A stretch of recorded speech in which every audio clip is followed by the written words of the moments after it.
This video is part of a series on the 40-year search for the truth and neo-spirituality. It will make more sense if you view earlier videos first. The full text for it and the series, including links and references, is available at the Waves of the Future website. The video is in ASMR format for meditation and relaxation. Please see description for information about ASMR and links to our website. Don't forget to subscribe and give us a thumbs up. You can also support us with one-time or regular donations through our website. For best results, please use stereo headphones and close your eyes. Crossing the threshold of heaven. One first incursion into heaven. My 40-year search for the truth took me right up to the gates of heaven. It was early December 2018 when I first crossed the threshold. I was not sure what to expect, but that was to be the culmination of a lifelong pursuit, certainly a moment of fulfillment. Worst case scenario, I would get God's massive boot up my backside for not being worthy, or dead for that matter. That is not what happened. When I crossed the threshold, it came from all sides, it being blows. I was under a massive assault. Lucky me, I did not realize at the time how bad it was. It would have been terrifying, making things much more dangerous for me. Worse, I was essentially blind and pretty much defenseless, not only from the lack of seeing what was really happening, but also from having a limited knowledge of the energetic realm. To be clear, I was in my physical body, but deep in thoughts, in a spiritual trance mood, seeing into that invisible plane of existence. And of course, nothing comes with a label. In the energetic realm, it was not like being in an out-of-body astral projection where people can actually see what is going on. The things happening in my mind were very real, however. I could physically feel energy movements and pain. I did the best I could and survived. The experience had been brutal but fascinating. I drew several conclusions from my first incursion into heaven. First, I was in the right place. The path of truth worked, just like it led me directly and unavoidably to Catharism. It got me from there right to the gates of heaven. Secondly, if I was going to stay, I would have to fight for my right to be there. If I had been able to enter heaven after 40 years of search for the truth, I had a right to be there and pitied those who would try to stop me. Thirdly, God was nowhere to be found. He, she, would have protected me from the senseless attacks. If I did not belong there, all I needed was to be asked to get out, and booted out if I refused to. As a human, I was certainly no match for God. The final conclusion I could draw from my first experience in heaven was that despite being nearly blind and not even knowing who were behind the attacks, I did not have to worry about who was the enemy. It was those that came at me. That made my life very simple. Here is some ASMR relaxation with strings.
Initially, I speculated that those targeting me were most likely the hierarchies discussed in my writings, and for good reasons.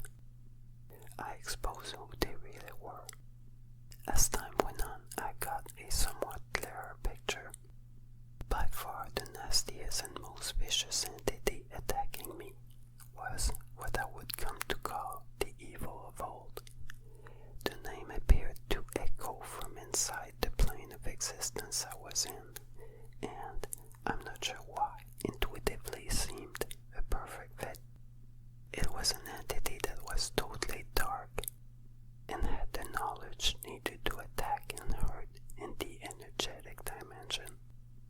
Knowledge which I myself sorely lacked, and that made it really, really dangerous. The attacks against me were underhanded, gutless, behind the back, and anything as low and vicious as you can imagine, which pointed to more than just differences of views. In fact, it became clear over time that both sides could not abide in heaven in the long run. One had to go. Overall, it was a battle of wit and hard thinking, will and endurance, a painful and gruesome war of attrition in which I really stood exactly 0 chance of winning at the start. Initially, they were literally torturing me. It was a game for them. 4 things got me going and allowed me to hang on, while the lack of progress on a daily and even on a weekly basis was very discouraging. There was a glimpse of hope in seeing that I was getting stronger from month to month. The second thing was earlier life experiences that had forced me to push myself beyond my limits where other people would have broken down. I had learned to keep going step after step, even under extreme pressure. The third and crucial thing that enabled me to overcome the impossible odds I faced was the path I was on. Having built a solid foundation of truth, not false stories, allowed me to see ahead and make connections otherwise impossible to make. That eventually gave me an edge over those attacking me. The fourth one will be discussed later. I walked into heaven expecting a place of reward after a 40-year commitment to spirituality. This is also what most of us would expect after a long and hard life. What I found was a land with an absentee landlord, God, overrun by corrupt power seekers and ruled by the evil of old. Hell in heaven. I had work to do. Here is some